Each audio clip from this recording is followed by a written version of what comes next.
أعوذ بالله من الشيطان الرجيم بسم الله الرحمن الرحيم الحمد لله رب العالمين والصلاة والسلام على نبينا محمد وعلى آله وأصحابه أجمعين أما بعد Esselamu Aleyküm ve Rahmetullahi ve Berekatuhu. Değerli dinleyiciler, bugünkü mövzumuz elə bir kəlmə barəsində olacaq ki, aləmlərin Rabbi Allah yaratdığı söz, ifadə, kəlimələrin içində Allah üçün bundan əzəmətli söz yoxdur.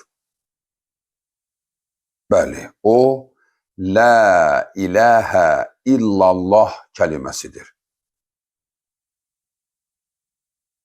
Bütün Qur'anın təbirlərinə baxdıqda və bütün Rasulların həyatlarına baxdıqda və onları izlədikdə görürsən ki, heç bir zaman bu sözdən üstün söz olmayıb Allah üçün.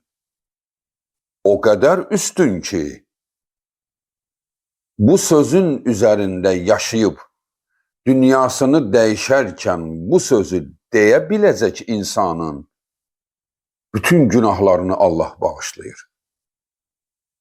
Təsəvvür edirsinizmi? Və bu söz də o qədər böyük sözdür ki, hər kəs bu sözü deyib ölə bilmir. O qədər böyük sözdür, əzəmətli sözdür. La ilahə illallah. Allahın Resulü sallallahu aleyhi və səlləm buyurur ki, məndən qabaq elə bir peyğəmbər gəlməyib ki, onun həyatının əsasını bu söz təşkil etməsin. Yəni, hər bir peyğəmbər bu sözü isbat eləmək üçün gəlmişdir. Allah sübut etməyə çalışır ki, Allahdan başqa ibadətə haqqı olan heç bir məbud layiq deyil. Heç bir məbudun buna haqqı yoxdur.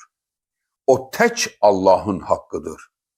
La ilahə, heç bir ilah yoxdur, illallah, yalnız Allah vardır. Sinxron tərcüməsi budur. Amma şəri tərcüməsi isə ibadətə Allahdan başqa heç bir mabudun haqqı yoxdur. Yəni, mabudlar vardır, çoxdur. İlahlar doludur, milyonlarla ilahlar var. Hər xalqın nə qədər ilahları var. Elə çox ilahları olan xalqlardan biri də bizik. Çünki fərqli mədəniyyətlərin qovşağında yerləşirik. Bir tərəfimizdə Fars mədəniyyəti, bir tərəfimizdə Xristiyan mədəniyyəti, bir tərəfimizdə ateizm, bir tərəfimizdə qədim məcusi, qədim türklərdən gələn, ata-babalarımızdan gələn şamanlıq inancı və biz bunun tam mərkəzində yerləşirik. Və hərəsindən biraz bizdə var. Bizdə var deyəndə, yəni ümumi xalqa nəzərdə tuturam. Yəni tövhid əhlində bu olmur. Tövhid əhli tərtəmiz olur. Tərtəmiz. Onun inancına heç bir yad məhsul daxil ola bilmir. O qədər öz inancını qoruyur, namusundan da güclü qoruyur. Çünki Allaha qovuşacaq, Allahın yanında nur olacaq, Allahın yanında ərşin altında uçacaq ruhlar, tövhid əhillərinin ruhu olacaq. Digər hamı çətinlik çəkəcək, əziyyət çəkəcəklər, hesab verib lap cənnətinə belə gedəcəklər. Amma yalnız əqidəsini tam saf saxlayanlardır ki, gözünü yumandan saadətə qovuşur və ərşin altında uçur. Və Allahın xüsusi dostlarıdır onlar. Bunlar kimdir? La ilahə illallah kəliməsinin mənasını anlayıb və həyatında onu tətbiq edənlər. Allahdan başqa ibadətə haqqı olan heç bir mabud yoxdur mənim həyatımda deyəcək insanlardır bu. Duası sırf Allaha, sevdiyi sırf Allah, əlbəttə insanın sevgisi çox olur. Amma sevginin özəyi Allahdır. Yəni hər kəsin sevgisi Allahın sevgisinin kölgəsində qalmalıdır. Baş sevgi Allahadır. Daima insanı düşündürəcək Allah olmalıdır. Daima onun sevgisi ilə yaşamalıdır. Yoxsa nəyə isə Allahı qurban verməməlidir. Heç vaxtı. Nə işinə, nə ailəsinə, nə övladlarına, nə digər sevdiklərinə, nə varı dövlətinə, heç birinə Allahı qurban verməməlidir. Hamını Allaha qurban verməyə hər an hazır olmalıdır. Bu, La ilahə illallah kəliməsini ucaldan insanlardır. Təsəvvür edin, bu söz Allah üçün o qədər əzəmətlidir ki, Allahın Resulü sallallahu aleyhi və səlləm Utban bin Malik radiyallahu anhunun rəvayət etdiyi hədisdə belə buyurur. فَإِنَّ اللّٰهَ حَرَّمَ عَلَى النَّارِ مَنْ قَالَ لَا إِلَٰهَ إِلَّا اللّٰهِ يَنْبَغِي بِذَٰلِكَ وَجْهُ اللّٰهِ Ravahu el-Bukhari. İmam Bukhari'nin rivayet ettiği bu hadiste Resulullah buyurur ki, kim səmimi olarak Allah'ın vəchini arzu ederek, yani Rabbine qovuşacağı günü arzu ederek, La ilahe illallah kelimesini deyərsə, mənasını anladığı halda, Allah cəhənnəmə haram etmişdi ki, bu şəxsə əziyyət versin. Yəni, belə bir insan heç vaxt cəhənnəmin tozunu belə görməz, dumanını belə görməz, qoxusunu belə iyləməz. Kimə? Onun genində, onun fitrətində, onun zəkasında Allah'tan başka ilah olmayanlar. Değerli insanlar, bu sadə bir söz değil ha. Bu Allah'ın kəlamlarıdır. Allah'ın Resulü bu barədə danışanda gözlərindən damla-damla yaş axardı. Allah sevgisindən danışanda. Yəni Allah'a bağlılıqdan danışanda. Çünkü biz onun ol kəliməsiyle olmuşuq. Çünkü bizim içimizdeki ruh, enerjimiz, bizim nüvəmiz, bizim əslimizi təşkil eden o güc, enerji nədirsə içimizdə o ruhu Allah xüsusi yaratmışdı. Heç bir məxluq o ruhun keyfiyyətini, necəliyini, ona nə təsir edə biləcəyini heç kəs bilmir. Heç bir məxluq. O gizli sirridir. Ruh haqqında heç bir məlumatımız yoxdur. Çünkü Allah o ruhu özündən üfürmüşdü Adəm əleyhissalama. Allah üfürmüşdü onu Adəmə, o ruhu. O nədirsə, o səndə də var, məndə də var. Bütün kafirlərdə də var. Hər insanda o ruh var. Amma kimisinin ruhu çirkin, yaxşı baxmayıb, sıradan çıxardıb, fikir verməyib, məhv edib, bədəninə baxıb, ruhuna baxmadı. Geyiminə baxdı, ruhuna baxmadı. Yeməyinə baxdı, ruhuna baxmadı. Ruhunu məhv etdi, çürütdü, zay etdi. Doldurdu şirk ilə, küfr ilə, onun cəddi, bunun babası, bunun ocağı ilə. Doldurdu ruhunu, məhv etdi o ruhunu. Və o ruh Allah'ın səmasına qalxa bilməyəcək. Değerli insanlar, səmanın qapıları var. Bəli, biz astronomiyanı bildiğimiz halda bu sözü deyirik. Yəni, kiməsə qəribə gəlməsin ki, göyün necə qapısı var? Göylərin qapısı var. Bunu Allah öz kitabında buyurmuşdu. Göylərin qapısı onların üzünə açılmayacaq. La taftahu lahum abwabus semai ve la yedkhulunel cennete. A'raf surəsi 40-cı ayə. Göylərin qapısı onların üzünə açılmayacaq. Bax, bayaq dediklərimdir ha. Şirk ilə, küfr ilə doldurdu ruhunu. İndi ölüb, ruh da elə bir şeydir ki, göydən gəldiyi üçün göyə gedir. Hamımızın ruhu belədir. Ağzımızdan hava çıxdı, hara qalxır? Karbon yuxarıya. Oksigen yuxarıdadır. Bunun yeri oradır, qalxacağı yer oradır. Bax, ruhumuz da belə. Qalxacağı yer göylərdir. Ruh bədəndən çıxan kimi göylərə qalxır. Göylərin qapısı kimin üzünə açıldısa, bu sözü deyəndə Allahın Rəsulunun yanaqlarından damla-damla yaş tökülürdü. Ki, göyün qapısı açılacaq kiminsə üzünə və kiminsə üzünə göylərin qapısı açılmayacaq. Bax, bu ayədə də Allah onu dedi. Göylərin qapısı o günahkarların üzünə açılmayacaq. Onlar çünki heç vaxt cənnətə daxil ola bilməyəcəklər. Deməli, göylərin qapısı vardır. Hətta digər bir surədə Allah deyir, ey insanlar və cinlər, əgər hünəriz çatırsa, göylərin qapısından keçin. Siz onu heç vaxt bacarmazsınız. Deməli, Allah göylərin qapısına kimin ruhu gələndə tövhid ilə gəlirsə, yəni la ilahə illallah kəlməsi onun ruhunun enerjisidirsə, onun ruhuna göylərin qapısı açılacaq. Göylərin qapısı da onun üzünə açıldısa, tamamdır onun işi. O saadətə artıq qovuşdu. Artıq onun sevinci başladı. Elə bir sevinci ki, hər saniyəsi biri-birindən gözəl gəlir. Hər anı biri-birindən gözəl açılır. Elə bir saadət. Çünki o, Rahman və Rahimin bəyəndiyi bir mülkə gedir. Saadətə, cənnətə, Allahı görmək zövqünə. Bunlar hamısı həyatını la ilahə illallaha qurban verənlərdir. Siz elə bilirsiniz, Allahın rəsulları əfəl olub, onlar tənbəl olublar. Bəs niyə onlar belə yoxsul, niyə onlar belə acınacaqlı həyat yaşadılar?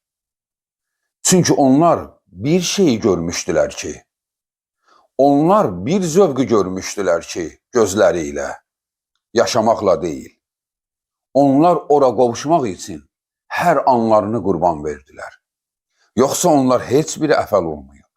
Allahın Resulü sallallahu aleyhi və səlləm qolca hamından güclü idi və özü də çox çevik idi. Gecənin bir hissəsini yatar, sonra ayaqları şişəcək qədər gecə namazı qılardı. Çünki o cənnəti görmüşdü. Çünki o bilirdi ki, oraya getmək üçün gecə-gündüz Allaha yalvarıb göz yaşı tökmək lazımdır. Yoxsa namaz sənə ağır gəlir, namazı çatdıra bilmirəm, orucu tuta bilmirəm, başım ağrıyır, ürəyim bulanır. Nə danışıqdır? Bu nə sözlərdir? Allahın cənnəti səni gözləyir. Rəsullar bunun üçün göz yaşı töküb ağlayırdılar. Ki Allahım, nə olar məni oradan məhrum etmə. Özü də bir an belə yox, ha. Ruhum bədəndən çıxdısa məni ora qovuşdu. Ora qovuşmaq üçün hər nəylərini qurban verdilər onlar. Onlar çox ağıllı adamlar idi. Onlar çox zəki adamlar idi. Bir gün Yaqub əleyhissalam öz övladlarını başına yığır. Bu, Bakara surəsi 133-cü ayədə keçir. Xahiş olunur, oxuyun, dəyərli insanlar. Allah Quran-ı Kərimdə belə dedi. Əuzu billahi minəşşeytanirracim. Əm kuntum şühədəə iz hadara Yaqubul mevtu iz qāle li banihi mā ta'budūne min ba'di qālū na'budu ilahaka ve ilaha âbâika İbrahim ve İsmail ve İshâka ilahan vâhida ve nahnu lehu muslimun. Siz Yaqubun yanındaydınız. Yaqub bu sözü deyəndə, yəni siz orada olmamışsınız ki, mən sizə deyirəm, Allah deyir ha. Bir gün Yaqubu ölüm haqladı. Yaqub öz övladlarını başına yığaraq dedi, ey övladlarım, mən ölürəm. Siz məndən sonra Nəyə ibadət edəcəksiniz? Demədi ha, necə yaşayacaqsınız? Filankəsə yaxşı baxasınız, kiçik qardaşınıza yaxşı baxasınız və yaxud da ki, ananıza yaxşı baxın və yaxud da filan yerdə filan şey qoymuşam sizin üçün. Bunları demədi. Çünki o bilirdi ki, bunlar heç birinin faydası yoxdur. İndi. O dedi, məndən sonra nəyə ibadət edəcəksiniz? Ey müsəlmanlar, hansımız övladlarımıza bunu demək üçün mübarizə aparırıq? Və yaxud da ki, hansımız bunu deməyə çalışırıq övladlarımıza? Bunu de, universitet oxutdurmaq, müəllim yanına göndərmək, hörmətli adamlarla münasibət yaradıb övladıma yanında iş düzəltsin, biz həyatımızı qurban veririk bütün bunlara. Amma heç Allaha demirik, Allahım, mənim övladım, görəsən sənin yanında kimdir? Görəsən o məni sənin yanında utandıracaq birisidir? Yoxsa başımı ucaldacaq birisidir? Əslində bizim bütün çabamız bu olmalıdır. Çünki sən övladın üçün səadət arzulayırsansa, bu o demək deyildir ki, biz onu demək istəmirik ki, oxumasın, nə ali məktəb, nə elm. Siz bilirsiniz ki, biz tam bunun ziddindəyik. Hətta bunun mübarizəsini aparırıq. Bütün fənləri yaxşı oxusun uşaqlar. Bütün fənləri. Hətta içində yanlış məlumat olanlar ki var, bəli, onları isə biz açıqlama verməliyik övladlarımıza. Ki o da vardır, yanlış məlumatlar da vardır. Amma uşaqları oxutdurmaq lazımdır. Biz bunun tərəfindəyik. Amma övladına verəcəyin ən böyük mükafat, o nəyə ibadət edir, onu öyrənmək lazımdır. Sənin övladın Allaha səcdə etmirsə, o təhlükədədir. Sənin övladın içki içirsə, siqaret çəkirsə, o təhlükədədir. Çünki bu yol onu başqa yola aparacaq. Sənin övladın dua edəndə hansı isə ocağın, ziyarətgahın, hansı isə seyidin cəddini çağırırsa, sənin övladın dəhşət təhlükədədir.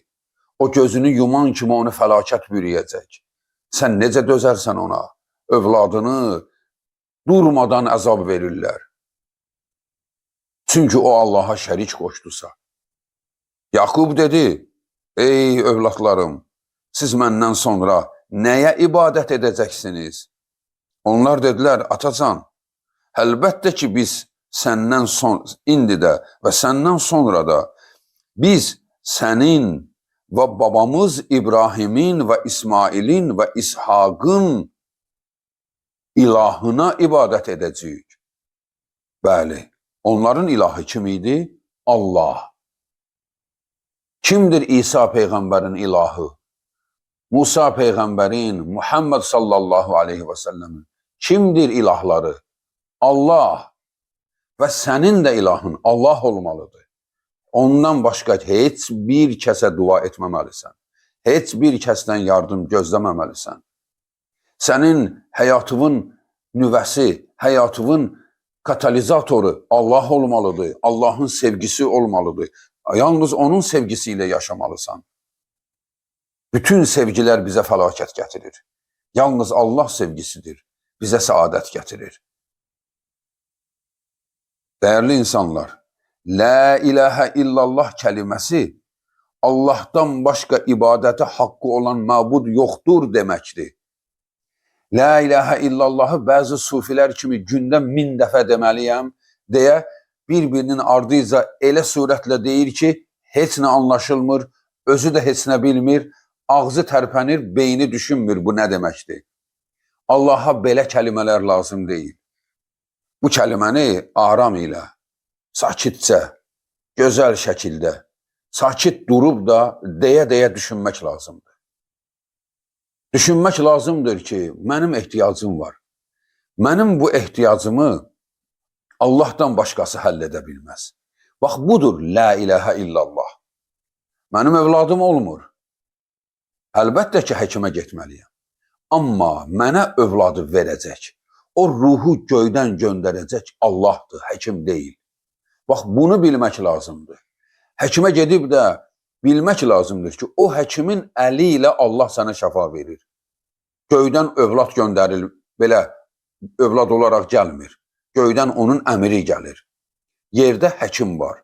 Amma kim sən tək həkimə bağlananda artıq bu şirk olur. Filan yerdə bir həkim var, get onun yanına, getdin o səni düzəldəcək. Bax bu şirkdir. Sən deməlisən filan yerdə bir həkim var. Allah onun əli ilə sənə şəfa verər. Savadlı həkimdir. Ged onun yanına. Yəni biz həyatımızın hər sahəsində işin nüvəsi Allahdadır, onu bilək. Sənə kimsə hansısa yerdə işləyib o işin vasitəsilə ailəvi saxlayırsansa, bilginən ki, sən orada işləməlisən. Amma sənin dolanışığın bərəkəti Allahdan gəlir. Allah səndən onu kəsəndən sonra sənin idarə rəhbərin səndən zəhləsi gedəcək. Səni oradan uzaqlaşdırmaq istəyəcək. Sənə maaş vermək istəməyəcək. Çünki bu iş Allahın əlindədir. Amma Allah istəyəndən sonra isə o yerin harasında olsan səni tapıb yanına gətizdirib dolandıracaq. Deməli, sənə verən Allahdır, ey insanlar. Şəfanı, ruzunu, sevgini Allahda axtaraq. Bax, o adamlardır La ilahə illallahın sahibi. La ilahə illallahın yaşadanı. Allahın Resulü sallallahu aleyhi və səlləm bu sözün fəziləti barəsində buyurmuşdur ki, kim gün ərzində 100 dəfə La ilahə illallah vahdehu la şərikə ləh ləhul mulku və ləhul hamdu və huvə alə kulli şeyin qadir desə, mənası da Allahdan başqa ibadətə heç kəsin haqqı yoxdur. Allah təkdir. Şəriki yoxdur. Bütün mülk onundur. Tərif yalnız ona məxsusdur. Və o, hər bir işə qadirdir. Kim bu sözü gündə 100 dəfə deyərsə, gün deyəndə, yəni gün doğandan gün batana qədər. Bu arada, yəni 3, 5, 5, 10, 10, yəni gün ərzində 100 dəfə olsun. Kim bunu deyərsə, Allahın Resulü sallallahu aleyhi və səlləm İmam Buxarinin Əbu Hüreyrədən rəvayət etdiyi səhih hədisdir. Deyir, sanki o 10 qul azad etmişdi. 10 qul, yəni 10 qul müsülman quldur, onun pulunu verib azad etmişsən. O adamın həyatını necə xilas etdinsə, sanki 10 nəfərin həyatını xilas etdin. Və ona 100 gözəllik yazılar. O gözəllik nədir, onu Allah bilir. O 100 mükafat nədirsə, onu Allah bilir. Ona Allah gözəllik demişdi öz rəsuluna. Yəni, mən o qula 100 gözəllik yazdıraram. Və 100 günahı ondan silinər. Əlbəttə ki, bu kiçik günahlardandır. Böyük günahlar tövbə istəyir. Yəni, 100 günahın silinər. Və axşama qədər rəhmət mələkləri onu şeytandan qoruyarlar.